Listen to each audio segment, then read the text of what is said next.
inilah juga membuat seseorang itu nampaknya marah padahal belum. Gimana kalau marah ya? Saya tuh ngomong pelan nggak bisa, ya nggak ngomong pelan. Ini pelannya saya nih, sudah pelannya saya. Depannya ada mic lagi, udah kenceng banget gitu. Ya karena pita suara.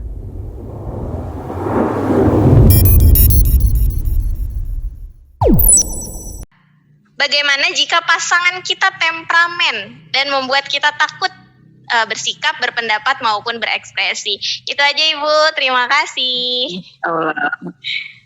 Kemudian pasangan temperamen, jadi kita takut. Nah ini emang kadang-kadang kalau kita punya pasangan temperamen, atau temperamennya macam-macam, apa karena dia punya watak yang ekstrovert, atau mungkin dia budaya waktu dia kecil atau pola asuh keluarganya.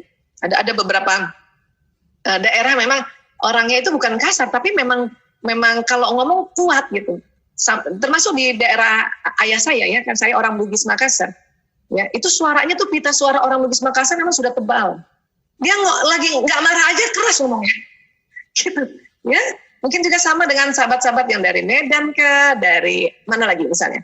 Dari Madura mungkinnya sama ya, atau orang Surabaya. Ya. Itu memang karena pita suara. Jadi kita ya pengaruh-pengaruh inilah juga membuat seseorang itu nampaknya marah padahal belum. Gimana kalau marah ya? Saya tuh ngomong pelan nggak bisa, ya nggak ngomong pelan. Ini pelannya saya nih, sudah pelannya saya. Depannya ada mic lagi, udah kenceng banget gitu. Ya karena pita suara. Oke, nah jadi kita lihat dulu kenapa dia kita sebut dia keras atau bertemperamen tinggi. Kenapa? Wataknya kah atau budayanya kah? Kalau kita sudah tahu watak dan budaya, sudah nggak usah terlalu dianggap bahwa dia jahat sama bukan. Oh memang dia orang ekstrovert. Kemudian dia orang yang misalnya orang Bugis misalnya, emang ngomongnya keras, udah tenang aja gitu.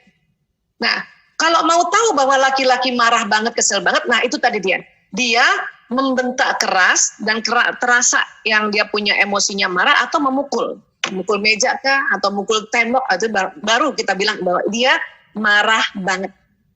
Jadi ada klasifikasinya ya.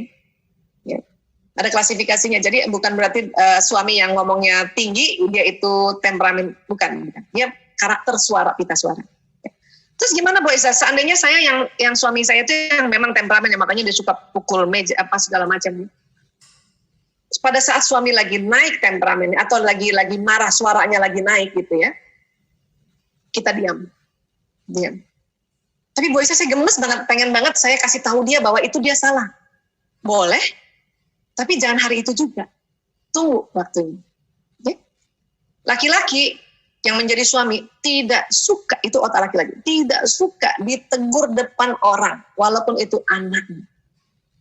Bahkan walaupun itu anaknya masih bayi, paling pantang itu. Suami ditegur istri di depan orang, paling pantang. Tapi kalau teman yang negur, dia nggak marah malah. Itu, dia punya sisi-sisi psikologi karena ada program-program di otaknya. Jadi gimana kalau mau menegur suami? Kalau cuma berdua saja. Itu pun ngomongnya yang to the point saja.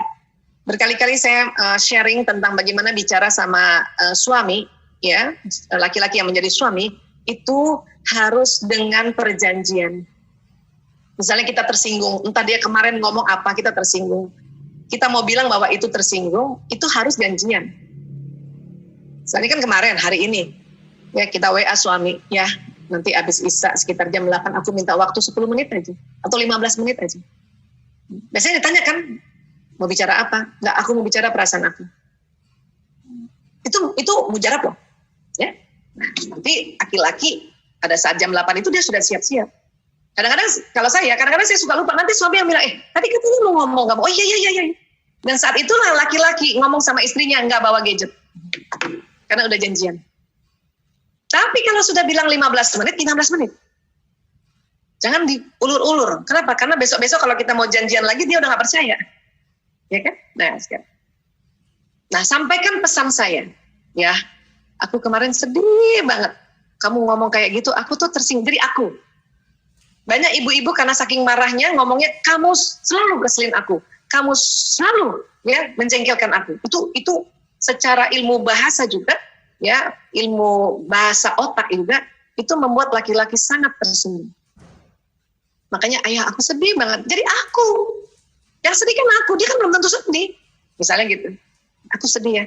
Dan nggak usah lama-lama. Saya biasanya kalau mau ngomong sama suami, selalu lihat jam dinding. Makanya di kamar ada jam dinding besar, Bang. Kenapa? Lihat jam.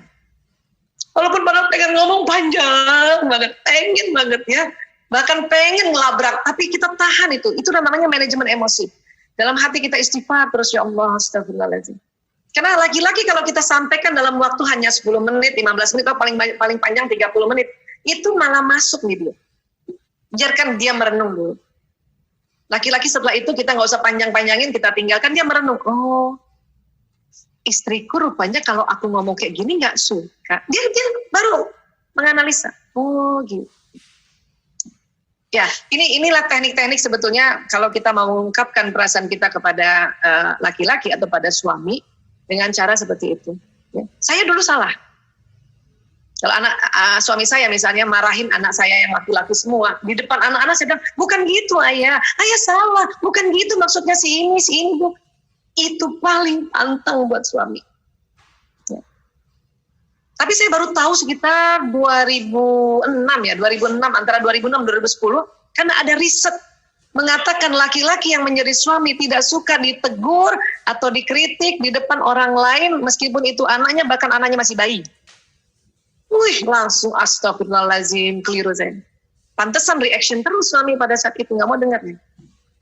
Setelah tahu langsung minta maaf. Ayah, aku minta maaf kalau selama ini negur kamu depan orang, aku nggak ngerti. Aku pikir perempuan bebas berpendapat, ternyata ada caranya. Penelitian ini bukan penelitian ecek-ecek, penelitian dunia, ternyata aku minta maaf. Setelah itu, pokoknya kalau ada apa-apa, misalnya saya nggak setuju, suami saya tegur anak saya, itu saya diam aja. Saya pakai dialog kalbu tadi. Ingat sinyal?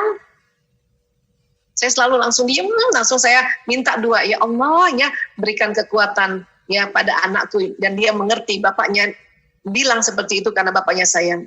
Kalau nanti pada si suami, saya langsung lihat suami terus ngebatin, saya ngomong, ya Allah angkat marahnya suamiku, ya Allah astagfirullahaladzim, angkat jengkelnya dia, ya Allah berikan kelembutan, karena anak-anak lebih lembut itu lebih mengerti. Itu jadi tugas kita sebagai ibu tuh di dekatnya itu jangan pakai mulut ngomongnya. Heart to heart communication, karena ada sinyal tadi. Dan itu latihan, nggak semerta-merta. Karena kebiasaannya pakai mulut, itu latihan. Ya, jadi sekali lagi bisa jadi seperti ini. Mudah-mudahan ini juga bisa jadi satu tambahan teknik ya buat kita semua ya. Ya, Miss Emi, mudah-mudahan bisa terjawab, Insya Allah. Ya. Mungkin host bisa bantu Miss Emi. Terkunci lagi. Ya, baik, terima kasih Bu Dr. Aisyah Dahlan untuk jawabannya yang semoga bisa kita aplikasikan dalam keseharian ya.